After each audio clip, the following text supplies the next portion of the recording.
press the bell icon on the YouTube app to never miss a video from News Laundry. नमस्कार, ये है news laundry podcast और आप सुन रहे हैं एनएल चर्चा।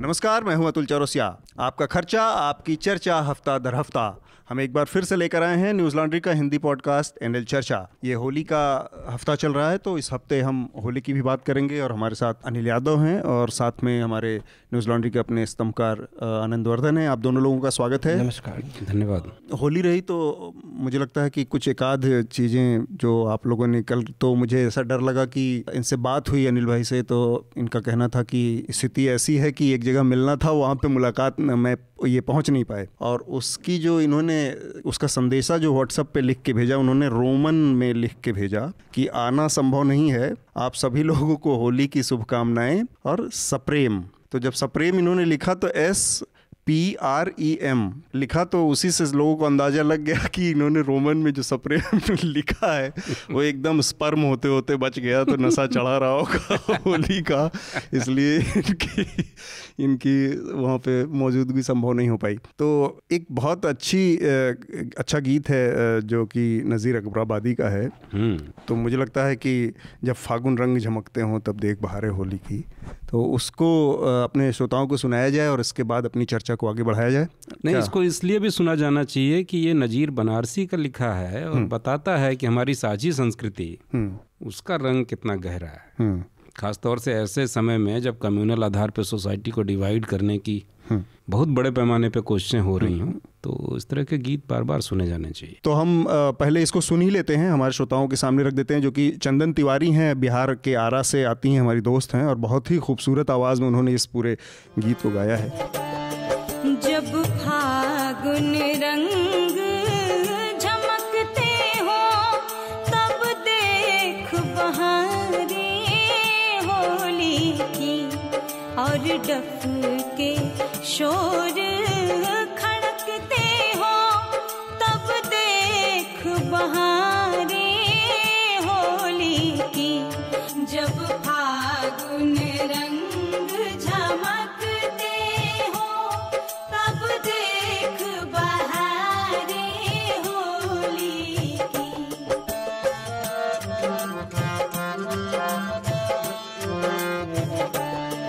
परियों के रंग दमकते हो, परियों के रंग दमकते हो तब देख बहारे होली की। तो ये था हमारा होली का गीत जो हमारे श्रोताओं के लिए था।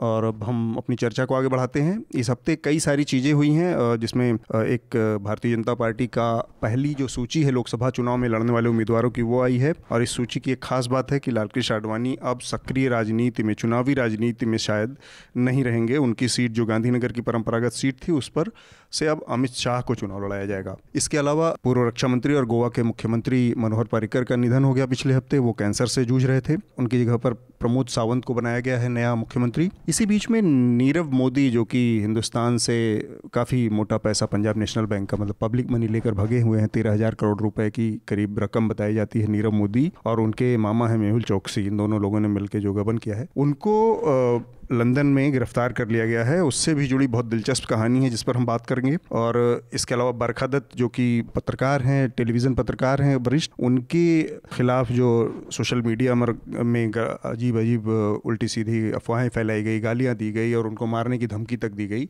इस मामले में अब 4 लोगों को पुलिस ने गिरफ्तार किया है। इसके अलावा न्यूजीलैंड में एक बड़ी आतंकवादी घटना हुई पिछले हफ्ते, जिसमें 2 मस्जिदों में 50 लोगों की हत्या कर दी 2 बंदूकधारियों ने। इस पर भी हम कोशिश करेंगे कि चर्चा हो, इसके दूसरे तमाम नज़रियों पर बातचीत हो। और इसके अलावा प्रधानमंत्री नरेंद्र मोदी ने पिछले ही हफ्ते अपना अगले चुनाव का जो उनका कैंपेन अभियान है, उसको शुरू किया है मैं भी चौकीदार के नाम से। ये जो जुमला है चौकीदार का, वो आया है बेसिकली राफेल मामले में राहुल गांधी ने उनको कहा था कि चौकीदार चोर है, चौकीदार ही चोर है। और इससे भी पहले प्रधानमंत्री ने खुद को चौकीदार की पदवी दी थी और उन्होंने कहा था कि मैं चौकीदार हूँ इस देश का। तो वहाँ से ये बात शुरू होते होते और अब भारतीय जनता पार्टी के मुख्य चुनावी अभियान में ये बदल चुका है मैं भी चौकीदार। और इन सब के अलावा एक बहुत बड़ी बात जो पॉलिटिकल कंट्रोवर्सी है, हालांकि अभी ये किस रूप में आगे बढ़ेगी कहना संभव नहीं है इस समय, क्योंकि ये अभी अभी चल रही ऑनगोइंग ये डेवलपिंग स्टोरी है, जिसके मुताबिक इनकम टैक्स डिपार्टमेंट की एक डायरी जो कि कर्नाटक के पूर्व मुख्यमंत्री वीएस येदियुरप्पा की नोटिंग्स पर आधारित है और ये इनकम टैक्स डिपार्टमेंट के पास थी 2017 से, जिसमें ये डायरी में लिखा गया है कि भाजपा के जो शीर्ष नेतृत्व है उसमें नितिन गडकरी हैं, उसमें अरुण जेटली हैं, राजनाथ सिंह हैं, लाल कृष्ण आडवाणी, मुरली मनोहर जोशी, तमाम लोग हैं जिनको करोड़ों में नगद या पैसे देने की बातें दर्ज हैं और उस सब पे वीएस येदियुरप्पा के अपने दस्तखत हैं। तो इस डायरी को लेकर कांग्रेस एक बड़ा मुद्दा बनाने की कोशिश कर रही है, इसमें देखेंगे। मुझे लगता है कि सबसे पहले इसी पर बात की जाए। बिल्कुल। ये जो डायरी है, ये डायरी के बारे में कहा जा रहा है कि ये डायरी 2009 से 11 के बीच में लिखी गई है और ये वो समय था 2008 से 11 जब येदियुरप्पा कर्नाटक के मुख्यमंत्री हुआ करते थे। और डायरी के टोटल निष्कर्ष में ये एक चीज़ है कि 1800 करोड़ रुपए की कुल जो है भुगतान किया गया भाजपा के केंद्रीय नेतृत्व, जिसमें केंद्रीय नेतृत्व पार्टी के फंड में कुछ पैसा आया है 1000 करोड़ के करीब, और अरुण जेटली को 150 करोड़ रुपए, 100 करोड़ रुपए राजनाथ सिंह को और 150 करोड़ रुपए नितिन गडकरी को, 50-50 करोड़ रुपए आडवाणी और मुरली मनोहर जोशी को देने के बाद इसके अलावा 250 करोड़ रुपए अलग अलग मामले देख रहे जजों और वकीलों को भी पे किया गया है। इन दोनों के नाम नहीं है। एक चीज़ अभी भी इसमें एक वो है कि इस डायरी की पूरी ऑथेंटिसिटी जो है वो इस अभी जांच का विषय है, लेकिन जो महत्वपूर्ण बात है वो ये कि ये डायरी सरकार के पास, जिस अधिकारी ने इसको जब्त किया था, ये जब्त हुई थी कांग्रेस के एक नेता हैं वीके शशि कुमार, उनके घर से जब ये डायरी जब्त हुई थी और उसके बाद से ये सरकार के पोजीशन में थी और वित्त मंत्रालय की जानकारी में थी, लेकिन उस पर एक तरह से उसको दबा के सरकार बैठी हुई थी। तो इसको जो पूरी राजनीतिक एक पूरी प्रक्रिया है उसके लिहाज से कैसे देखा जाए, ये केवल चुनाव के पहले एक सनसनी पैदा करने की कोशिश भी कही जा सकती है भारतीय जनता पार्टी की तरफ से। दूसरा पहलू इसका ये है कि राजनीति में, हालांकि अभी लोकपाल पहला देश का लागू बना है, लेकिन राजनीतिक संस्कृति में भारतीय जनता पार्टी भी उतनी ही करप्ट है जितनी कि हम कांग्रेस के बारे में सुनते देखते आए हैं। देखिए, मुझे लगता है कि ये करप्ट तो सारी पार्टियां, असल बात यह है कि उस करप्शन का मैनेजमेंट, पॉलिटिकल मैनेजमेंट कैसे राजनीतिक पार्टी करती है। तो बीजेपी ने इसका मैनेजमेंट करने के लिए पार्टी विद डिफरेंस का नारा दिया बहुत पहले। फिर उसके बाद जो पिछला चुनाव हुआ 2014 का, उसमें करप्शन बहुत बड़ा मुद्दा था और तभी ये नारा भी पैदा हुआ, नरेंद्र मोदी ने पैदा किया इस नारे को कि न खाऊंगा न खाने दूंगा। और उसके बाद लगातार नरेंद्र मोदी और उनके जो बीजेपी के बड़े नेता हैं लगातार कहते रहे हैं कि सब हुआ, हमारी सरकार में करप्शन नहीं हुआ। लेकिन अब जैसी खबरें आ रही हैं एक के बाद एक, वो बताती हैं कि उनका जो करप्शन का प्रबंधन करने का तरीका था वो नाकाम हो गया और ये करप्शन जो हो रहे हैं ये पहले से भी बड़े करप्शन है। राफेल अभूतपूर्व करप्शन है जिसमें प्रधानमंत्री कार्यालय ने पैरेलल निगोशिएशन किया अपनी ही सरकार के अफसरों को अंडरमाइन करते हुए। फिर अब ये डायरी आ रही है, तो मुझे लगता है कि अगर देखिए, एक बात तो ये है कि जैसे लोकपाल की भी जो नियुक्ति इस सरकार ने की, बिल्कुल चुनाव अधिसूचना जारी होते समय सरकार का कार्यकाल बिल्कुल खत्म होने पे एंड पे किया, और वो भी सुप्रीम कोर्ट के तमाम निर्देश दबाव में किया, उससे पहले कोई कार्रवाई नहीं हुई थी। हाँ, तो मुझे लगता है कि ये जो नैतिक मुद्रा अपना करके, झूठ बोल करके बीजेपी ने प्रबंधन करने की कोशिश की थी छवि की, वो अब उसके चिथड़े उड़ रहे हैं। क्योंकि ये चुनाव का समय है, टिकट बांटने को लेकर के और राज्यों में किस उनके छत्रपों को कितना महत्व दिया जा रहा है, किसकी क्या पोजीशन होगी। तो इस समय बीजेपी के भीतर अंतर्विरोध चरम पे हैं कि बहुत सारे ऐसे लोग जिनको लगता था कि उनको टिकट मिलेगा, उनको चुनाव में महत्वपूर्ण भूमिका मिलेगी या उनको कुछ वादा किया गया होगा कि हम आपको ये पद देंगे, इन सब के इम्तिहान का वक्त है और ये सब अगले 10-15 दिन में ही होना है, नामांकन होने से पहले होना है। तो मुझे लगता है कि भ्रष्टाचार के प्रबंधन का जो नैतिकवादी तरीका था, हिपोक्रेट तरीका था बीजेपी का, एक तो वो फेल कर गया है।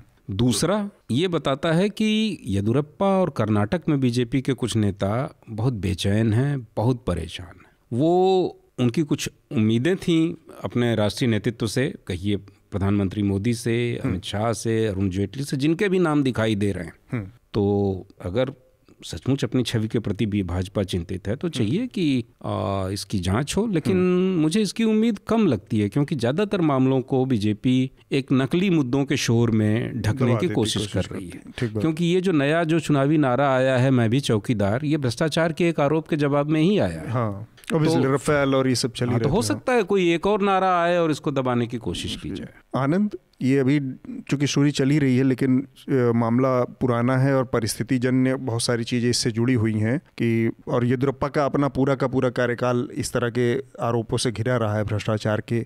उनको इस्तीफा भी देना पड़ा, जांच वाच का सामना भी करना पड़ा। ये सब उसको देखते हुए और राजनीतिक जो पूरी संस्कृति है, आपको लगता है कि ये केवल एक चुनावी हथकंडा उससे पहले अपनाया जा रहा है? देखिए, पहली बात कि ये जो अभी ब्रेकिंग स्टोरी है, इसका ये कब तक प्रासंगिक रहेगी? हो सकता है 1-2 दिन की स्टोरी हो या स्नोबॉल ये करे नहीं करे, मुझे कम उम्मीद लगता है ये करेंगे। चुनाव के सीजन में ऐसी अभी बहुत स्टोरी जाएंगी दोनों पक्ष से तरफ से। दूसरी बात है, भाजपा की पार्टी ऑफ डिफरेंस जो है 90 के दशक का था, उसकी अपील थी। उसके बाद मेरे ख्याल से पार्टी विथ डिफरेंस उसकी अपील नहीं रही है। वो मुख्य धारा की तमाम पार्टियों स्वतंत्रता के पहले कांग्रेस को अगर ले लें तो स्वतंत्रता के बाद अब मुख्य धारा की एकमात्र राष्ट्रीय पार्टी। बंगारू लक्ष्मण जब पकड़े गए, टेप में दिखाए गए घूस लेते हुए, मुझको लगा कि तभी ये पार्टी विद डिफरेंस का टैग उतर गया।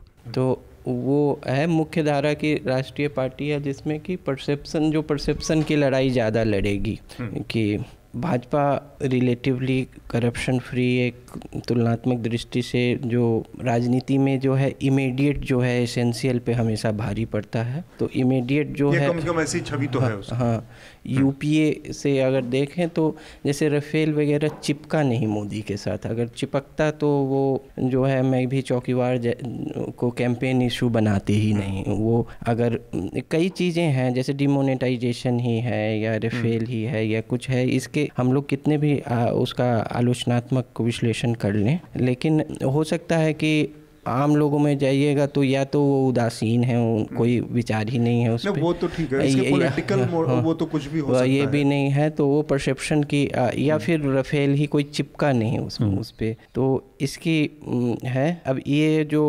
पर्टिकुलर ये जो मामला है इसका हमें देखना पड़ेगा अगले 2-3। आप ऑथेंटिसिटी की बात कर रहे हैं, वो भी इसमें एक मुद्दा उठेगा कि कितनी ऑथेंटिक है। 90 के दशक में एक जैन डायरी आई थी, उसके चपेटे में कई कांग्रेस भाजपा और सहारा वाली डायरी आई, फिर उसका भी कुछ नहीं निकला। भाजपा नेता कई लोग आए, नरसिम्हा राव ने कई लोगों से इस्तीफा भी लिया, अर्जुन सिंह थे, ये थे, LK आडवाणी भी थे। ऐसा भी जैसे आदमी को पछताते हुए मरना पड़ा। क्यों? तेलगी रोते हुए मरा। नेताओं का यकीन नहीं करना चाहिए। तो और ये भी है तो, लेकिन उसमें क्या देखा गया कि सब जैन डायरी से सब निकल गए। तो वो भी है। ये तो जैन डायरी इतना बड़ा नहीं मामला लग रहा है, फिर भी इसकी प्रासंगिकता कितनी है। हाँ, चूँकि अभी स्टोरी डेवलप हो रही है और जैसा आनंद ने कहा कि देखना पड़ेगा अगले 1-2 दिनों में किस रूप में होती है, तो मैं अपने श्रोताओं को बता दूं कि डायरियों का जो हमारे यहाँ इतिहास रहा है बहुत समृद्ध रहा है, लेकिन हमेशा असफल होने के लिए ये डायरियाँ मजबूर हुई हैं। वो जैन हवाला की डायरी रही हो, सहारा की डायरी रही हो, रंजीत सिन्हा के घर वाली डायरी रही हो जिसमें रंजीत सिन्हा के घर में आने जाने वालों की जो लिस्ट की डायरी थी वो डायरी फेल हुई। तो ये डायरी एक और है जिसमें बहुत रिवीलिंग चीज़ें बताई जा रही हैं कांग्रेस की तरफ से, और ये स्टोरी पर हमारे भरोसा करने या बहस करने की वजह ये भी एक बनती है क्योंकि इस स्टोरी को कैरवान नाम की एक पत्रिका है उसने सबसे पहले जारी किया है और उनके दस्तावेजों के पुख्ता होने की बात कही है। तो इस नाते हमें इस पर बात करनी चाहिए। देखते हैं क्या होता है इस बार इस मामले में आगे।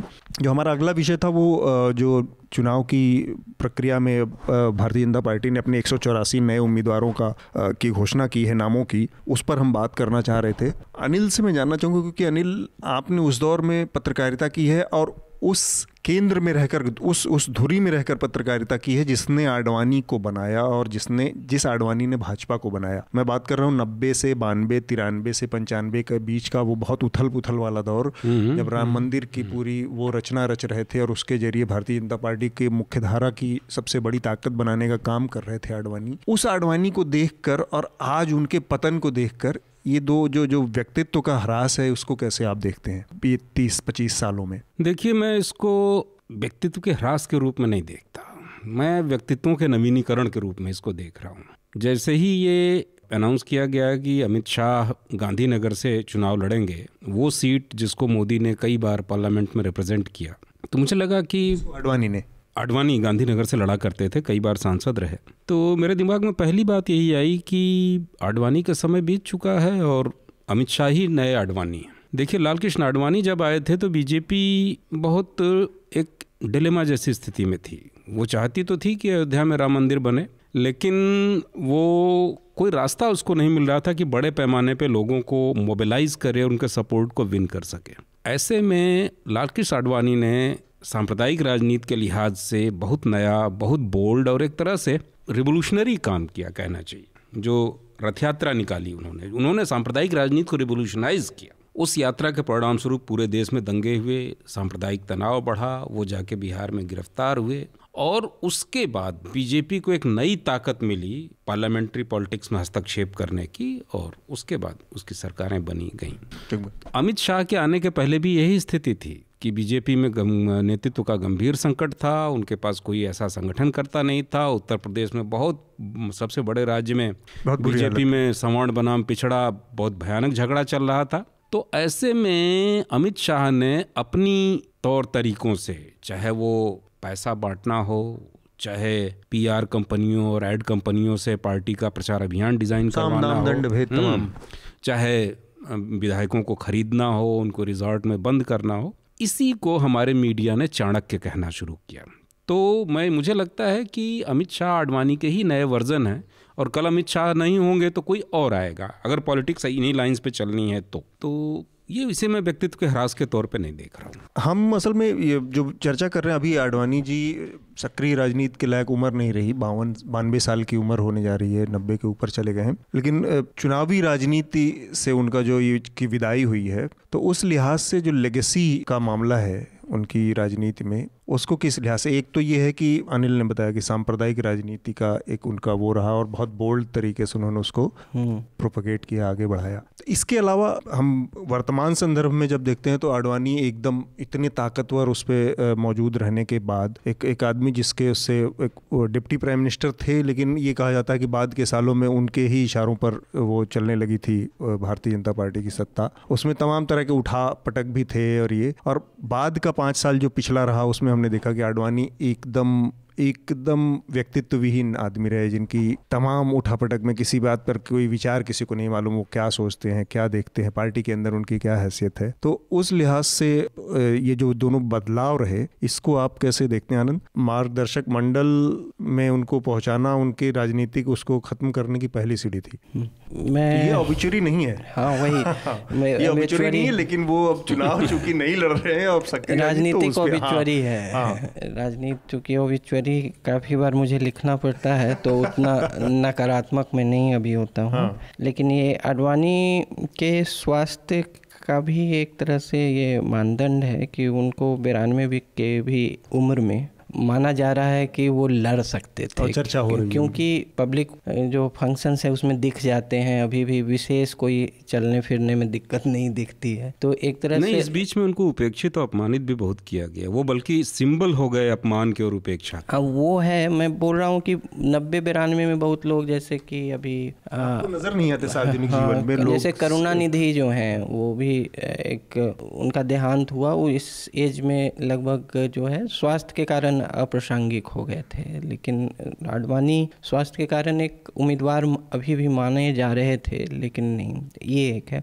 लेकिन मैं दूसरी ओर जो है, जो मैं अनिल जी की बात से उठाऊंगा कि हाँ, वो 80 के उत्तरार्ध में और 90 के पूर्वार्ध में वो एक जो रेडिकल ब्रेक कंजर्वेटिव पॉलिटिक्स का इंडिया में रहा, वो रेडिकल ब्रेक जो है वो आडवाणी ने ही अयोध्या आंदोलन से दिया, क्योंकि जो उस समय कंजर्वेटिव पॉलिटिक्स थी भारत में, चूँकि सेंट्रिस्ट पॉलिटिक्स या लेफ्ट विंग पॉलिटिक्स ज़्यादा हावी रही, इसलिए उस रेवोल्यूशनरी एक मतलब विडंबना है कि रेवोल्यूशनरी जो है वो कंजर्वेटिव पॉलिटिक्स थी, क्योंकि और वो रेडिकल ब्रेक अयोध्या नहीं, यहाँ रेवोल्यूशनरी एक फिलोसफिकल टर्म के तौर पे आप इस्तेमाल नहीं पार्टी चुनावी गणित में मैं बोल रहा हूँ, चुनावी स्पर्धा में, चुनावी स्पर्धा में जो मुख्य धारा में कंजर्वेटिव पॉलिटिक्स को जो रेडिकल ब्रेक मिला वो आडवाणी जी। और ये भी संयोग है कि एक दूसरी चीज़ जिस पर अभी तुरंत बात हुई, डायरियों का, जैन डायरियों, तो दो तरह की व्याख्या है। एक तो कि 90 के मध्य में वो थोड़ा पीछे हट गए राष्ट्रीय नेतृत्व में भाजपा के। एक तो है कि वाजपेयी जो हैं वो अलायंस पार्टनर्स के लिए ज़्यादा मुफीद थे, एक्सेप्टेबल थे। तो और भाजपा जो है राष्ट्रीय प्रासंगिकता अपने ढूंढने में अलायंस पार्टनर्स ढूंढ रही थी, और चूंकि अयोध्या आंदोलन के आडवाणी चेहरे थे तो वो उतने स्वीकार्य नहीं थे, तो वाजपेयी ज़्यादा स्वीकार्य थे। एक दूसरा ज़्यादा सिनिकल व्याख्या है कि जैन डायरी में नाम आ जाने के कारण उन्होंने अपने पीछे हो गया, क्योंकि वो भी बात कि उस समय भाजपा अपने को पार्टी विथ अ डिफरेंस दिखाने के ये में थी, तो उसके कारण भी पीछे। तो ये भी संयोग है कि उससे भी जुड़ा था ये। उसके बाद उन्हें अवसर मिला, एक बार वाजपेयी आगे आ गए तो वो लोकप्रियता में उन्हें काफ़ी पीछे छोड़ दिए। लेकिन वाजपेयी के भी स्वास्थ्य वगैरह जिसके कारण भी हुआ जो पीछे चले गए। तो 2009 में उन्हें मौका मिला था, लेकिन उस समय मोमेंटम बीजेपी लूज कर गया था। 2009 में वापस आने का भी कोई को भी ऐसी आशा नहीं थी कि बीजेपी वापस आ सकती है, लेकिन उन्होंने नेतृत्व किया एक चुनावी कैंपेन का जिसमें हारे। उसके बाद जो एक बदलाव भाजपा में देखा गया। एक व्याख्या तो यह कि पीढ़ीगत बदलाव हुआ, लेकिन जिस तरह से जिसका इशारा अनिल करते हैं, मैं कहना चाहता कि जो 5 सालों में स्थिति रही उसको कैसे फिर देखेंगे। वो तो उनका जो उत्कर्ष वाले दौर की तो व्याख्या आपने की। नहीं, एक तो है कि मोदी के उदय का विरोध उन्होंने किया था। जो गोवा जो कार्यकारिणी की बैठक थी जिसमें कि चुनावी मुहिम का मोदी को की जिम्मेवारी मोदी को दी गई, उसका उन्होंने विरोध किया था। तो एक तो मोदी कभी भी उसके लिए क्षमा नहीं कर पाए, और उससे पहले मोदी को बचाया भी था जब अटल बिहारी उनकी सरकार बर्खास्त करना चाहते। ये बहुत इंटरेस्टिंग है। 2 गोवा मोदी के जीवन में बहुत इंपॉर्टेंट है। एक 2005 का गोवा जिसमें सब कुछ ये मान के चला जा रहा था कि इस्तीफा मांगा जाएगा उनसे और वो हटाए जाएंगे, लेकिन आडवाणी ने शेल्टर बना के और उनको बचाया उस गोवा में 2005 की कार्यकारिणी में। और 2013 की कार्यकारिणी जिसका जिक्र आनंद कर रहे हैं, उस गोवा की कार्यकारिणी में ऐसी स्थिति बनी कि आडवाणी जी गए नहीं वहाँ पे और उन्होंने विरोध किया, पत्र भी लिखा, त्याग पत्र दे दिया, जिसके बाद में वहाँ प्रचार का जो अभियान था भारतीय जनता पार्टी के 2014 के चुनाव का, उसका प्रमुख मोदी को बनाया गया था। हाँ, अपनी बात आप पूरी करें। हाँ, तो उसके लिए तो इन्हें नहीं दिया गया, फिर वो सभी लोगों का एक ओल्ड एज होम बना दिया गया, मार्गदर्शन मंडल, जिसमें कि एक प्रतिष्ठा बनी रहे लेकिन कोई जो है पावर ना रहे, ये नहीं रहे। तो इसको ऐसे भी देख सकते हैं कि बीजेपी सामूहिक नेतृत्व का भ्रम फैलाती रही है, लेकिन व्यक्ति पूजा ही प्रमुख रही है। चाहे वो अटल बिहारी की व्यक्ति पूजा हो, चाहे नरेंद्र मोदी की व्यक्ति पूजा हो, तो जिसका सितारा बुलंद होता है उसकी पूछ होती है, बाकी लोग घिसटते रहते हैं, खत्म होते रहते हैं। इसको ऐसे भी देखा जा सकता है। ठीक बात। हम अपने अगले विषय की तरफ बढ़ते हैं। मुझे लगता है कि नीरव मोदी का जो मामला है बहुत महत्वपूर्ण मामला है। नीरव मोदी को द टेलीग्राफ अखबार है ब्रिटेन का, उसके एक रिपोर्टर ने और एक कैमरामैन ने लंदन की बाज़ारों में खोज निकाला, और वो आदमी जिस नीरव मोदी की छवि यहाँ पर मोदी शोरूम और वो हीरों के कारोबारी के तौर पर बहुत सौम्य और सुशील मोदी की थी, उसके एकदम विपरीत कैमरे में एक छवि आई, एक आदमी जिसकी दाढ़ी थी और जिसकी तनी हुई मूछें थी, और उसने अपने पूरे कायांतरण ऐसा कर रखा था कि उसके चेहरे से और जो नीरव मोदी के शोरूम वाले चेहरे में एक बहुत हिंसक क्रूरता जैसी स्थिति का परिवर्तन आ गया था। ये परिस्थिति ने भी कुछ बनाया होगा, कुछ ऐसा बदलाव किया होगा। तो इतनी जो ताकतवर एक सत्ता थी कि लगातार, और जो इस बात की दावेदारी कर रही थी कि हम चौकीदार या ये हैं, उसकी नाक के नीचे से एक आदमी जो भाग गया था, उसको एक अखबार के पत्रकार ने खोज निकाला। तब तक उस सरकार के पास केवल एक ही तर्क था कि किसी को पता नहीं कि नीरव मोदी कहाँ है। ये कितनी भरोसेमंद बात है। देखिए, नीरव मोदी, मेहुल चौकसी वाले मामले में सरकार शुरू से ही गुमराह कर रही है। और एक मज़ेदार चीज़ इधर ये हुई है कि गुमराह भी इन दिनों इस खूबसूरती से किया जा रहा है कि पता करना मुश्किल है कि क्या झूठ है क्या सच है। तो सारी चीज़ों को एक अजीब से उसमें ढकने की कोशिश हो रही है, और वही इस मामले में भी हुआ। लेकिन मुझे ताज्जुब इस बात पे होता है कि हम लगातार ये देखते हैं, पढ़ते रहते हैं कि भारत में मीडिया अभूतपूर्व गति से ग्रो कर रहा है, और प्रोजेक्शंस हैं कि पता नहीं कितने हज़ार करोड़ का व्यापार हो गया है, न्यूज़ चैनल्स इतने अच्छे हो गए हैं, इतने इफ़िशियंट हो गए हैं। तो जब भी कोई इस तरह की घटना होती है तो उसमें कोई विदेशी अखबार, विदेशी चैनल या विदेशी पत्रकार ही क्यों ये श्रेय पाता है कि उसने ऐसा कर दिखाया? किसी अपने भारतीय चैनल का कोई एक संवाददाता लंदन में क्यों नहीं है? किसी एक भारतीय अखबार या चैनल का संवाददाता पाकिस्तान के उस हिस्से में क्यों नहीं था जहां बालाकोट में एयर स्ट्राइक हुई थी? तो सारी जो इस तरह की बातें हैं, तो एक ये भी लगता है अपने मीडिया की नाकामी भी ध्यान खींचती है मेरा। और मुझे लगता है कि ये एक संजोग है। नरेंद्र मोदी की सरकार ने, मेरा ये मानना है कि इस तरह के सारे लोगों को अगर बचाने की नहीं कोशिश की तो पकड़ने की भी कोशिश नहीं की। वही मैं कह रहा हूँ कि इतने ताकतवर लोग थे, इतनी बड़ी बड़ी एजेंसियां हैं, ईडी है, ये है, दुनिया भर की, इंटरपोल। तो वही बात है कि जो काम एक साधारण सा पत्रकार आराम से सड़क पे चलते हुए टहलते हुए कर सकता है, वही काम संगठित ढंग से, जिनको इस बात का प्रशिक्षण मिला है और लंबी परंपरा है इस तरह का इन्वेस्टिगेशन करने की इन एजेंसियों की, बड़े आराम से कर सकती हैं। लेकिन राजनीतिक आकाओं के निर्देश नहीं है ऐसा करने के,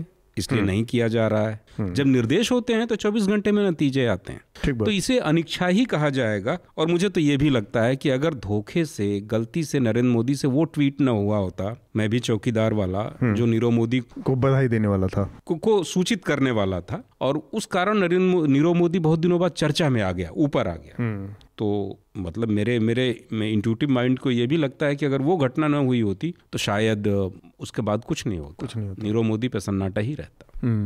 आनंद, आपको क्या लगता है, मतलब ये जो गिरफ्तारी हुई है, ये एक्स्ट्राडिशन, जो प्रत्यार्पण की प्रक्रिया होती है, उसका एक पहला कदम है? उसके बाद अब वहाँ की अदालतों में बाकी प्रक्रियाएं होंगी, और हमारा अब तक का रिकॉर्ड बताता है कि वहाँ से हमें आज तक सफलता बहुत कम मिली है लोगों को लाने में। तो उस लिहाज से जो कहा जा रहा है कि भारतीय जनता पार्टी को चुनाव से पहले एक बड़ा बूस्ट मिल गया है, आपको लगता है कि इससे फ़ायदा चुनावी होता है? नहीं, जैसे कि आरोपों का भी बहुत नुकसान नहीं होता है, इस तरह की सफलताओं का भी कोई बड़ा ये, क्योंकि ये करप्शन में, मतलब चुनावी फ़ायदा, मैं प्रशासन के स्तर पे नहीं कह रहा हूँ, लेकिन चुनावी फ़ायदा इसका विशेष नहीं होता है। इलेक्शंस बहुत लंबे समय से परसेप्शन पे गाइडेड है। खैर जो भी हो, हाँ, लेकिन हाँ, प्रत्यार्पण जो है ये मुश्किल है यूके से, और इसीलिए भारत ही नहीं, पाकिस्तान से भी कई भगौरे जो हैं भाग के वहीं जाते हैं, यूके जाते हैं। तो और वो राजनीतिक भगौरे हों या जो आर्थिक अपराध करने वाले अपराधी हों या जो भी हो, वो दोनों। और ईडी के अनुसार रेड कॉर्नर नोटिस, ईडी को ऐसा अंदेशा था कि वो यूके हैं, तो रेड कॉर्नर नोटिस जारी किया हुआ था, ऐसा ईडी के रिकॉर्ड्स में उन्होंने बताया है। खैर जो भी हो, लेकिन मैं अनिल जी के दूसरे बात पे बोल रहा हूँ था कि भारतीय मीडिया ने जो अंतर्राष्ट्रीय कवरेज में अपना इन्वेस्ट क्यों नहीं किया है, और जो मैंने इस पे लिखा भी है कि एक उभरते हुए ग्लोबल पावर की तरह भारत अपने को प्रोजेक्ट करता है, लेकिन भारतीय मीडिया जो है वो बहुत इंसुलर है। वो अंतर्राष्ट्रीय मामलों में तभी रुचि दिखाती है जब वो द्विपक्षीय भारत का कुछ लेना देना या कोई बहुत बड़ी घटना हो गई हो। जिस घटना में पत्रकारों को सरकार जहाज से लाद के ले जाए, हाँ, अपने रिसोर्सेज पे नहीं। और पिछले 20-25 वर्षों में भारतीय संवाददाताओं का विदेशों में रहना में इसमें कमी आई है। बढ़ा तो नहीं है, इसमें कमी आई है। पहले कम से कम महत्वपूर्ण अंतर्राष्ट्रीय राजधानियों में जैसे वाशिंगटन, लंदन, मॉस्को, इसमें बड़े बड़े अखबारों के संवाददाता रहते थे। अब ये गिने चुने हो गए हैं। एक टाइम्स ऑफ इंडिया का वाशिंगटन में है, एक यूनिवर्सिटी का होगा या इंडियन एक्सप्रेस का होगा। एनराम के परिवार से ही एक लंदन में है, मतलब गिने चुने 2-4 रह गए। पहले अफ्रीका में भी, श्रीलंका में, ये सब में, अब नहीं है, वो नहीं है।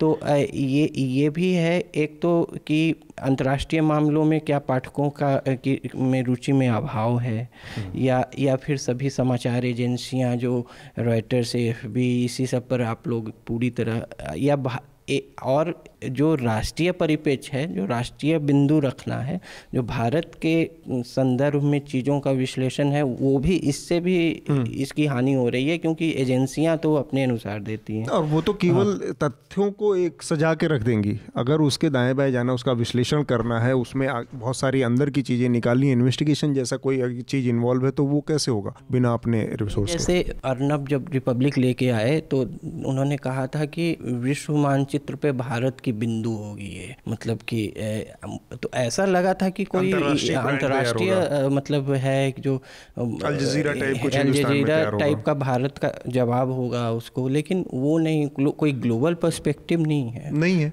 अब मेरे ख्याल से उनका सिर्फ ये कहना था कि ये आसानी से उपलब्ध होगा। अच्छा, हम लोग क्या अर्नव को, रिपब्लिक टीवी वाले अर्नव को भारतीय मीडिया का नरेंद्र मोदी कह सकते हैं?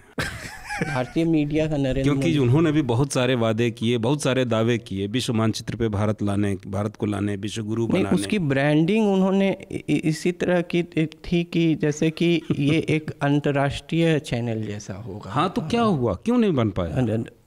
मेरे ख्याल से वो, मुझे लगता है कि वो केवल लफाज, उनकी मंशा भी नहीं थी, वो केवल एक जार्गन के तौर पे या उन चीज़ों को कहने के अंदर, जो कि अर्नब की स्टाइल है, बहुत बड़े बड़े स्तर पे करना। और एक हद तक आपने सही कहा कि वो नरेंद्र मोदी की तरह चीज़ों को बड़े फलक पे दिखाना है या कहना है या उसको इवेंट बनाना है ताकि उससे माइलेज लिया जा सके, ये संभव है। चैनल लॉन्च के 3-4 महीने पहले एक अंतर्राष्ट्रीय मीडिया समारोह हुआ था मॉस्को में। अच्छा। मॉस्को में, मतलब वो भी एक विडंबना है कि पुतिन के रशिया में उसका आयोजन हुआ था, उसमें वो गए थे। और उसके बाद रिपब्लिक वगैरह का बात हुआ, तो वो सब को लिंक किया जाए तो लग रहा था कि वो अंतर्राष्ट्रीय स्तर पर कुछ देने जा रहे हैं। अच्छा, ये बहुत, चूंकि बड़ी दिलचस्प बात शुरू ही हो गई है, तो ऐसा एक तो कोई भी भारत का इतना बड़ा मीडिया है और इतनी बड़ी इसकी ओवरसीज पॉपुलेशन है, NRI पॉपुलेशन है तमाम, लेकिन एक भी इस तरह का ब्रांड जो कि जिसको हम कह सके कि इंडियन ब्रांड, इंटरनेशनल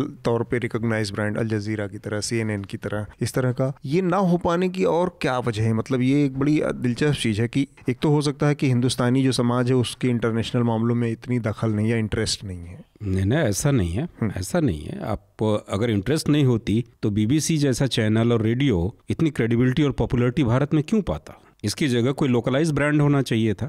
दिलचस्पी है, लेकिन मुझे एक बहुत सीधी बात लगती है कि भारत में जो मीडिया का विकास हुआ है वो मूलतः साहूकारी घरानों के द्वारा हुआ है, और बहुत सिंपली कि खर्चे बचाने के लिए, खर्चा एक बड़ा मेजर कटिंग करने के लिए अंतर्राष्ट्रीय मामलों की उपेक्षा की जाती है, और इस मामले में भारतीय मीडिया दूसरी एजेंसियों, दूसरे सरकारों के द्वारा गुमराह किए जाने के लिए अभिशप्त है। उसने ये रास्ता चुना है कि हमको जो वहाँ से प्रोवाइड किया जाएगा उसको हम जस का तस दिखा देंगे। आनंद, एक कनाडा के यहाँ हाई कमिश्नर थे, तो और विदेशी मामलों के बड़े विद्वान भी माने जाते हैं, डेविड मॉलफर्ड, उन्होंने किताब में डज द एलिफेंट डांस में उन्होंने इस विडंबना पर लिखा है कि भारतीय मीडिया बहुत जो है वाइब्रेंट होने के बावजूद भी, और भारत में जो है कि महत्वाकांक्षाएं विश्व पावर होने के बावजूद भी यहाँ जो है बहुत, जो यहाँ के अखबारों में, यहाँ के पत्रिकाओं में अंतर्राष्ट्रीय मामलों का बहुत कम कवरेज हो दिखना।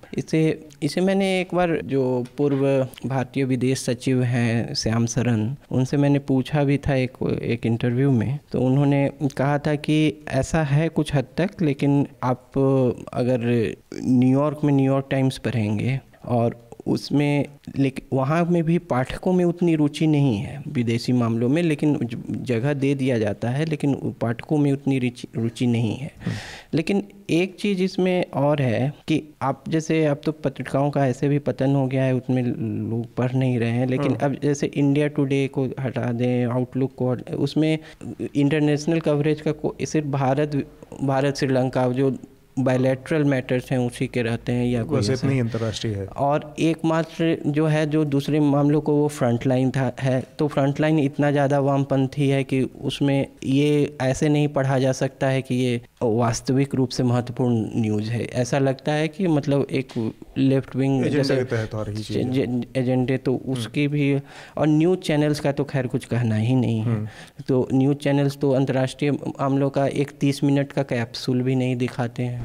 तो उनका बस वही वायरल वीडियो की कोई इतना ऊंचा कुत्ता बिल्ली का जो मामला होता है उसमें जो उसके कुत्ते ने बिल्ली को कैसे मार दिया, झापड़ टाइप, इसी का वायरल टेस्टिंग होती रहती है कि ये खबर क्यों वायरल हुई, कितना सच कितना झूठ टाइप। इस पर मैं एक चीज़ मेरे दिमाग में है कि अगर इस आज जो संकट से गुजर रहा है मीडिया और विशेषकर मतलब ओवरऑल सोसाइटी, व्हाट्सएप की अनर्गल बातें, मिस इन्फॉर्मेशन का जो पूरा दौर है, या सोशल मीडिया में भी वर्ल्ड व्यू का ना होना हिंदुस्तानी समाज में भी, ये भी एक बड़ी वजह है आज की जो एक समस्या पैदा हुई है तमाम जगहों पे। तो ये काम एक इंटरनेशनल मीडिया, या अगर वो फ्लो ज़्यादा होता उस तरह के कंटेंट का कि इसी विषय पर यूरोप किस तरह से सोच रहा है, अमेरिका किस तरह से सोच रहा है, अफ्रीका किस तरह से सोच रहा है, बाकी एशिया के तमाम देश किस तरह से सोच रहे हैं, इस चीज़ को हम लोगों ने एक वर्ल्ड प्लेटफॉर्म या इंटरनेशनल अफेयर्स को बहुत एक्सटेंसिवली ना कवर करके गंवाया है, जिसकी वजह से पूरे एक पढ़े लिखे समाज की भी मैं बात करूँ, मतलब जो लोग सो कॉल्ड वेल एजुकेटेड है, डिग्रीधारी लोग हैं, उनका भी वर्ल्ड व्यू इतना संकुचित है कि हर चीज को लेके बहुत 2 मिनट में वो एकदम से वो जो पहचान वाली होती है और हिंदुत्व वाली और उन सब बहसों में जो खो जाते हैं लोग, या श्रेष्ठतावादी बहसों में प्योरिस्ट अप्रोच जो होता है, वो काम भी ये मीडिया कर सकता था अगर इसने इंटरनेशनल अफेयर्स। तो ये मीडिया ने जानबूझ के नहीं किया, और ये शुरू हुआ है मीडिया के कॉर्पोरेटाइजेशन के साथ। अगर आप याद करें तो 90s के बाद हमारे यहाँ सारे अखबार धड़ाधड़ रीजनल एडिशंस निकालने लगे, छोटी छोटी जगहों से हाइपर लोकल हो गया, हाइपर लोकल हो गया। इसी के साथ हमारे चैनल भी रीजनल होने लगे। मतलब वो ETV यूपी, यूट्यूब, अब तो जिले के भी होने लगे हैं, अब जिले के होने लगे। तो इसके पीछे ये सोच थी, जो कारपोरेट के गुरु लोग थे उन्होंने मीडिया के बैरन्स को, उनके मालिकों को ये समझाया था कि इस समय भारत तेजी से साक्षर हो रहा है, अर्थव्यवस्था भी सुधार कर रही है, तो लोग अपने अगल बगल की प्रॉक्सिमिटी वाली खबरों को देखना चाहते हैं, सुनना चाहते हैं। और इसके तहत ये मॉडल आया था रीजनल एडिशंस का। इसमें ज़्यादा मुनाफा था, कॉस्ट कम थी, और इसके चलते जो मीडिया का एक बेसिक बात थी कि दुनिया के बारे में लोगों को एजुकेट करना, अवेयर करना, उसको भुला दिया गया। ये व्यापारिक मॉडल ही भारतीय मीडिया ने ऐसा एडॉप्ट किया कि उसमें इंटरनेशनल पैनोरमा की उपेक्षा हुई, और जब उसकी उपेक्षा होगी तो निश्चित तौर पे जो वर्ल्ड व्यू है, जो हम जो नई का जो मानसिक वो उस तरह का, हाँ, वो उसका पतन होगा। और इसी वैक्यूम के कारण, जो अंतर्राष्ट्रीय चीज़ों की कवरेज न करने के कारण हुआ, जैसे मैं देखता हूँ जो पुरानी पत्रिकाएं थी, धर्मयुग में, दिनमान में, आज से ज़्यादा इंटरनेशनल कवरेज हुआ करता था। वो तो मैंने कहा कि उसमें बढ़ोतरी नहीं, पतन, गिरावट आई। हाँ। लेकिन ये गिरावट आने के ही साथ जो वैक्यूम बना है, उसी को ये व्हाट्सएप ने, सोशल मीडिया की जो अफवाहें हैं और गप्पें हैं, जहरीली गप्पें, इन्होंने भरा है। ये वही वैक्यूम है। एक है जैसे स्वाभाविक रूप से जिन्हें रुचि नहीं है, लेकिन विद्यार्थियों को जैसे प्रतियोगी परीक्षाओं के दबाव में रुचि पैदा करनी होती है, तो उसमें भी मैं देखता हूँ जैसे सिविल सर्विसेज में इंटरनेशनल रिलेशंस के कवरेज के लिए लोग इकोनॉमिस्ट पर निर्भर हैं। लोग इकोनॉमिस्ट, फॉरेन अफेयर्स, ये वगैरह पत्रिकाएं निकलती हैं उस पर हैं, या फिर टाइम पर। लेकिन भारत में उन्हें विकल्प नहीं मिलता, और वो तो अभी संभव हो पाया है, वेबसाइट वगैरह देख लेते हैं। पहले तो ये सब इतनी महंगी पत्रिकाएं हैं, कोई खरीद नहीं पाता था। और ये सही बता रहे, उसमें एक मैं और जोड़ना चाहूँगा, आपके इलाहाबाद से ही एक माया पत्रिका निकलती थी। क्या उसका बीच में उसमें 30% जो है, और रंगीन पृष्ठ में वो रहता था, मुझे याद, वो इंटरनेशनल रहता था, और अच्छा काफ़ी। आज तक तो कोई उसकी बराबरी नहीं कर सकता। वो 30% सिर्फ अंतर्राष्ट्रीय कवरेज। लेकिन वो भी अंतर्राष्ट्रीय एजेंसियों से उधार लिया, लेकिन कम से कम देता तो था। मतलब चीजें लेकिन मिलती हूँ अगर लोगों को अपने लोकल इंफॉर्मेशन, एनालिसिस नहीं, इंफॉर्मेशन तो था। और अब तो है कि हिंदी समाचार पत्रों में अंतर्राष्ट्रीय खबर जो है, ग्लोबल न्यूज, इतना सा हो गया है। नहीं, अंतर्राष्ट्रीय खबर की मैं बताऊं, जो सबसे बड़ा अखबार है दैनिक जागरण, उसका वर्ल्ड वाला जो पन्ना है, उसमें क्या होता है कि कोई रिसर्च हुआ है कि अब डीएनए के आपकी सेल से ही आपकी किडनी बदल दी जाएगी? ना दैनिक जागरण वगैरह को अखबार मानना बंद कर देना चाहिए। हाँ, और इंटरनेशनल पे इसके अलावा 3-4 हॉलीवुड के स्टार्स की कुछ खबरें होती हैं, और इसी तरह खबर एक आध इन्वायरमेंट चेंज, ये वो बहुत सॉफ्ट टाइप खबर, मतलब आपको कोई पॉलिटिकल पर्सपेक्टिव या करंट जो अफेयर चल रहा है दुनिया का उसका कोई हिसाब का मिलना नहीं है वहाँ। तो ये दिक्कत है।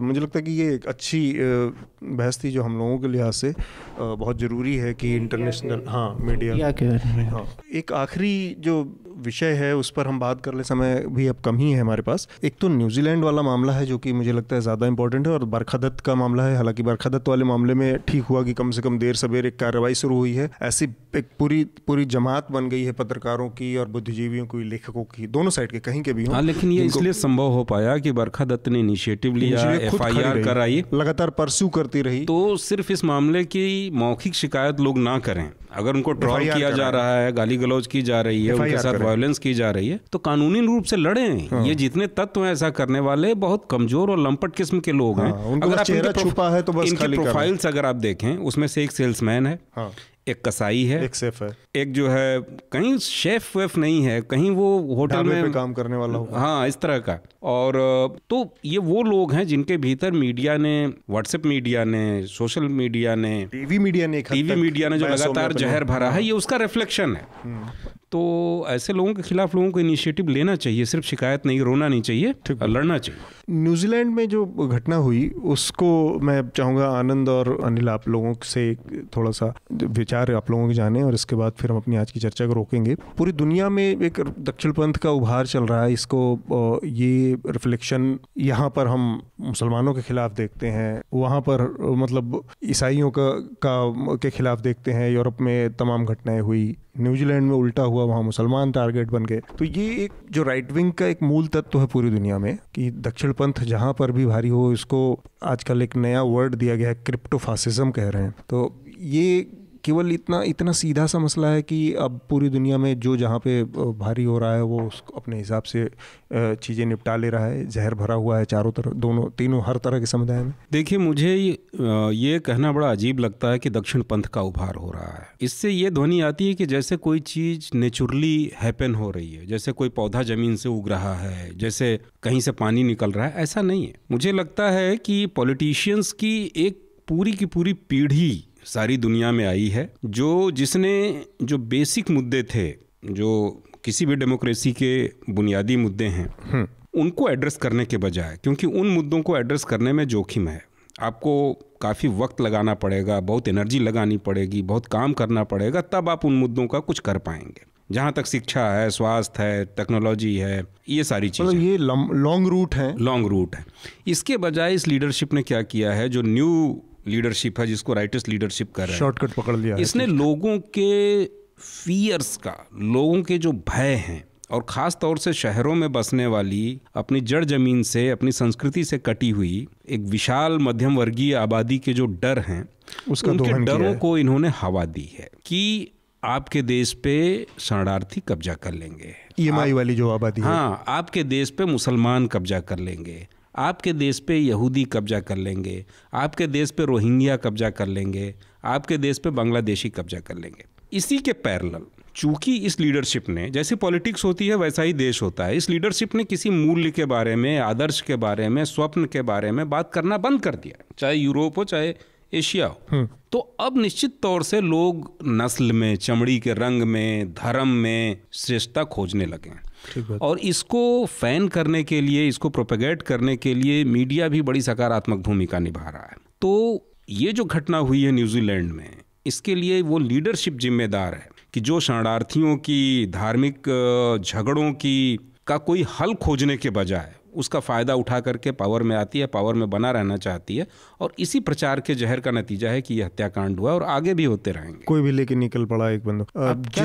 जिसका जिक्र अनिल कर रहे हैं, ये कितनी अजीब बात है कि हम 3-4 दुनिया के हिस्सों की घटनाएं देखते हैं। जिस हमलावर ने यहाँ पर क्राइस्टचर्च में घटना को अंजाम दिया, वो कहता, उसके पास से जो चीज़ें मिली हैं उसके मुताबिक वो ट्रंप का फ़ैन है, डोनाल्ड ट्रंप। एक तरफ डोनाल्ड ट्रंप है एक तरफ एर्डोगान है, तीसरी तरफ हम अपने यहाँ देखते हैं नरेंद्र मोदी जैसे लोग, जिनकी और तमाम कुछ भी कह लिया जाए कि वो ऐसे हैं वैसे नहीं, लेकिन गुजरात में उनकी जो भूमिका है और उनकी जो आज पूरी एक छवि है कि हिंदूवादी नेता की छवि है, कट्टर हिंदुत्व के नेता की, तीनों के बीच में बड़ी कॉमन सी बात है, वही बात जिसकी जिक्र कर रहे हैं आपकी, एक तो पहचान की और शुद्धतावादी की, हमारी ज़मीन, हमारी संस्कृति, हमारा वो ख़तरे में है किसी के आने से, और उसमें जो एक ह्यूमन साइकी है, जो भय है, इन सबको मिलाकर पूरी राजनीति पूरी दुनिया में इकट्ठा हो रही है। तो ये अजीब सा एक मेस जैसा तैयार हो गया है कि कोई कहीं पे भी असल में सुरक्षित नहीं है। आनंद, देखिए, अंतर्राष्ट्रीय व्यवस्था राष्ट्र राज्यों से बनी है, बेसिक यूनिट वही है। 19वीं शताब्दी से जो राष्ट्रीय राज्यों की व्यवस्था आई वो अभी भी है, उसका कोई वैचारिक विकल्प नहीं है। तो राष्ट्र राज्य रहेंगे, तो अब राष्ट्र राज्य, लेकिन उनकी प्रकृति कैसी होगी, उनकी प्रकृति कितनी मिलनसार हो, कितने सद्भाव की हो, इस पर घटना है। तो एक है कि मैंने पिछली बार एक रिकमेंडेशन में कहा था कि राष्ट्रवाद या राष्ट्र के अध्ययन को छोड़ देने से राष्ट्र नहीं जाने वाला है। वो रहेंगी जो आदमी कहाँ जन्म लिया है, किस समूह में रहा है। हाँ, एक सेकंड आनंद, बस मैं ये कह रहा हूँ कि राष्ट्र राज्य की संकल्पना से तो किसी का विरोध ही नहीं है। विरोध है कि उसमें काम करने वाली जो इंडिविजुअल एक पार्टी है, उसकी अपनी विचारधारा क्या कहती है, वो विचारधारा वहाँ पे आ रहा हूँ। हाँ, नहीं, वो विचारधारा क्या देश के जो अब मुझे नहीं लगता कि दुनिया के किसी भी कॉन्स्टिट्यूशन में फ्रेटर्निटी और इन सब चीज़ों को लेकर नहीं कहा गया होगा। अच्छी अच्छी बातें हर धर्म में कही होंगी, उसको इंटरप्रेट करने वाले कौन लोग हैं? तो दूसरी बात है कि मैं कह रहा था कि अब जो है, जैसे इस न्यूजीलैंड में जो हमलावर था या फिर पुलवामा अटैक में, उससे पहले भी एक हेट वीडियो उसका आया था। तो लेकिन दोनों में फ़र्क है कि ये भी आतंकवादी है, वो भी है, इसमें कोई फ़र्क नहीं है। लेकिन जो ऑर्गेनाइजेशन है, जो पैराफर्नैलिया है, उसमें फ़र्क है। जो कुछ उन्मादी आपको हर ऐसे वो माओवाद हो या इस्लामिस्ट हो या हिंदूवादी हों या कुछ अनहिंज्ड तत्व आपको हर में मिलेंगे जो कि जिनका आप फ़ायदा उठाएंगे और कई बहुत बड़े स्केल पे टेररिस्ट ऑर्गेनाइजेशन करेंगे, अलकायदा जैसा या फिर ये इसको छोटे से समूह का कोई का होगा। ज़्यादातर ये अनहिंज्ड एक इंडिविजुअल का ही लग रहा है।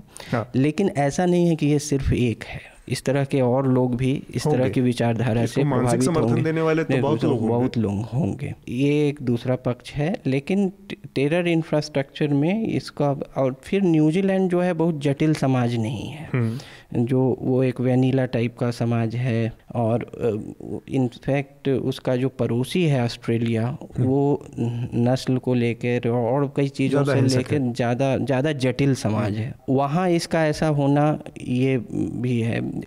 तीसरी बात है जो डेमोक्रेसी, जो कि देखिए टेंजिबल जो चीज़ है, डेवलपमेंट है, इकोनॉमिक प्रोग्रेस है, या ये सब है जो टेंजिबल चीज़ें मानव सभ्यता में हमेशा महत्वपूर्ण है। लेकिन इसका ये मतलब नहीं है कि नॉन टेंजिबल नहीं रहेंगी।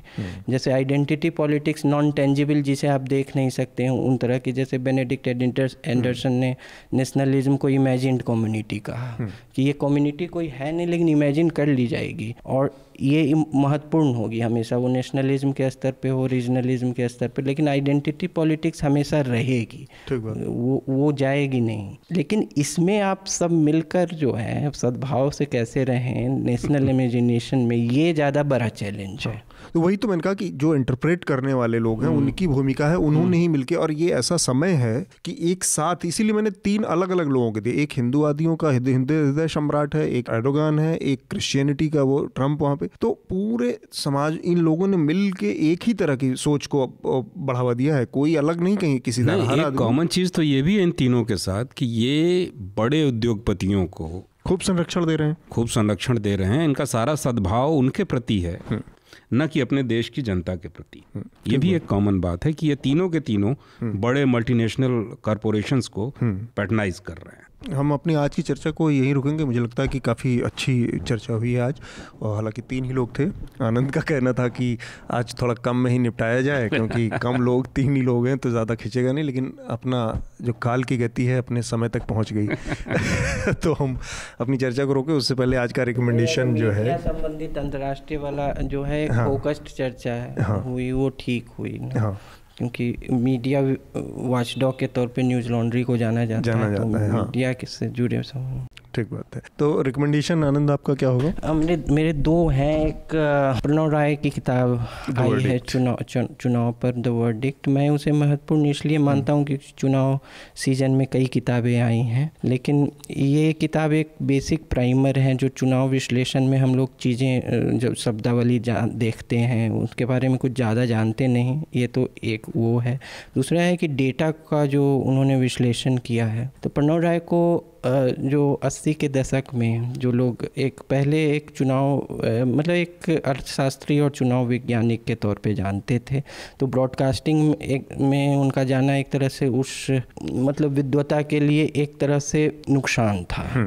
लेकिन फिर से उन्होंने जो है उसके हिसाब से अपने को किया, अपने प्रिंटेड वर्ड में फिर से किताब की दुनिया में आके ये किताब लिखी है। और भारत में जो वोटर है उसके डेमोग्राफी में क्या चेंज आया है, स्त्री वोटर हो या फिर बहुत सारे एग्जिट पोल किए जाते हैं या जो ओपिनियन पोल, उसके वैज्ञानिक प्रणाली क्या है, उसमें कमी क्या है, उसकी चुनौतियाँ क्या हैं। तो अच्छे जो हैं सेफोलॉजिस्ट उनको इस तरह से लिखना ज़रूरी है ताकि जो फर्जी पोल हैं वो ड्राइव आउट हो सके। तो इस तरह से इन सभी विश्लेषण के कारण ये अच्छी किताब। दूसरा जो है मेरा वो चुनाव संबंधित ही एक व्यंग्य है जो पैरासूट उम्मीदवारों के पर हरिशंकर प्रसाई की मैं बिहार में चुनाव लड़ूंगा। अच्छा। तो एक पैरासूट उम्मीदवार है जो मध्य प्रदेश से जाकर बिहार में चुनाव लड़ना चाहता है। तो कई उम्मीदवार होते हैं, तो उसका भाई अब तुम अचानक क्यों लड़ने आ गए, तो उसका कहना है कि मैं जनता की आवाज़ सुन के आया हूँ। तो वो उसी तरह है जो मेमना माँ चिल्लाता है आ जाता है भेड़िया। तो अब ये भी कहा जाए कि भाई तो तुम कैसे आ गए, हम लोग तो तुमसे अपना उद्धार करवाना नहीं चाहते हैं। तो बोला कि नहीं, मैंने तुम लोगों की हृदय की आवाज़ सुनी है। और नेता हृदय की आवाज़ सुन के आ जाते हैं। हाँ, वो अपनी भी अंतरात्मा की आवाज़ सुन के सब काम करते हैं। तुम लोग नहीं जानते हो कि तुम लोग की हृदय की आवाज़ क्या है। अनिल, आपका रिकमेंडेशन क्या है? मैंने कल ही एक बहुत मज़ेदार फिल्म देखी है। फिल्म की चर्चा बहुत हुई लेकिन उसे देखा नहीं गया। तुम्बाड की बात कर रहा हूँ। तुम्बाड अद्भुत फिल्म है जो भारतीय समाज को, और इन दिनों भारतीय समाज की कुछ भूखें जो है बिल्कुल बेलगाम हो गई हैं इन दिनों। जैसे लालच की भूख बहुत बढ़ गई है, लालच बहुत बढ़ गया। आप किसी भी पुराने आदमी से पूछेंगे कि आपके 25 साल 30 साल 40 साल पुराने वाले ज़माने से अब तक क्या बदले है, तो ये ज़्यादातर कहता है कि लोग लालची ज़्यादा हो गए। फिर उसके बाद सेक्स की भूख, फिर ये पेट की भूख। इन भूखों को एक लोक कथा, हाँ, लोग खा भी ज़्यादा रहे हैं। ये तो सर्वे में आया है। नहीं, आप सड़क पे देखिए, वो लगातार लोग खाते हुए लोग दिखते हैं। कहीं भी लगातार मुंह चलते रहते हैं। खाना एक मनोरंजन हो गया। और तीसरी बात, सेक्स की भूख के बारे में आप ये कह सकते हैं कि पोर्न देखने वाले देशों में हम शायद पहले दूसरे नंबर के देश हैं। हाँ। पोर्न का कंजम्पशन बहुत दूसरे पहला वैसे आपका पड़ोसी ही है पाकिस्तान। छोटा है, गदर मचाए, गदर मचाए। तो इन भूखों का इतना सुंदर डिपिक्शन एक लोक कथा के माध्यम से किया गया है। तो अद्भुत फिल्म है कि मतलब हमारे समकालीन समाज को समझने के लिए कि ये हमारा समाज इन दिनों इतना बौराया हुआ, इतना भन्नाया हुआ, इतना उन्मादी क्यों है, तुम्बाड देखना चाहिए, उससे अंतर्दृष्टि मिल सकती है। ठीक बात है। बहुत खूबसूरत दोनों लोगों ने रिकमेंडेशन दिए हैं। मैं चूँकि आडवाणी जी की अभी ऑबिचुरी तो नहीं लेकिन राजनीतिक ऑबिचुरी हो गई है, तो उनकी जो राजनीति का समापन है, अब चूँकि एक आधिकारिक तरीका हो गया कि अब चुनाव नहीं लड़ेंगे तो उनको हटा दिया गया, तो उनकी जो बायोग्राफी है चलिए देखते हैं अब आडवाणी जी के जीवन में अभी और क्या क्या लिखे हैं। अमित शाह तो राज्यसभा MP है ही, तो लोकसभा क्यों लड़ रहा है? नहीं लड़ेंगे, वो साबित करना है कि वो जन नेता भी हैं। जन नेता भी साबित करना है, भोग तो क्या है और हो सकता है अब जो कि क्योंकि एक सीट कम से कम सिक्योर। हाँ, और मोदी जी का जो मामला है कि बहुत उनके साथ एक कमराइडरी होती है ना, एक जो सहजता होती है संबंधों की, वो अमित शाह के साथ उनकी बहुत जबरदस्त रही है।